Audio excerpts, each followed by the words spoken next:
ห่างบ่หมา มาเด้อวันนี้มากินขวานหนูกันขวานหนูปิ้งกับปูเบ้อปักแสบใหญ่บนน่ะ ขวางเกี่ยวคอซอย เนี่ยคำเขาตีอยู่เลยเนี่ย งามน่ะไปขายเสียบ เอาอีกบุญนี่ เกี่ยวคอซอยเพื่อนเจ้ากันไป แถบ เพื่อนกูชื่อหรอกตัวหนึ่งเสียผ่าน ขวานหนู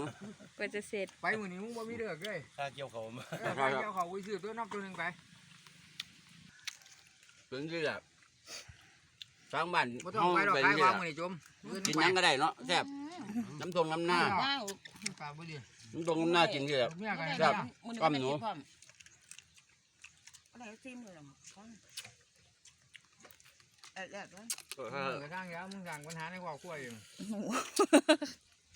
พัดเป็น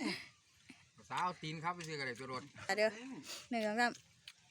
ที่แรกกูขับรถเป็นกูไปอยู่ท่าเรือ ถือใจได้บ่ถือใจตำหนิมองไหนก็บอกเด้อครับเด้อกดครับกดตะไคร้กดแจ้มาเด้อครับเด้อ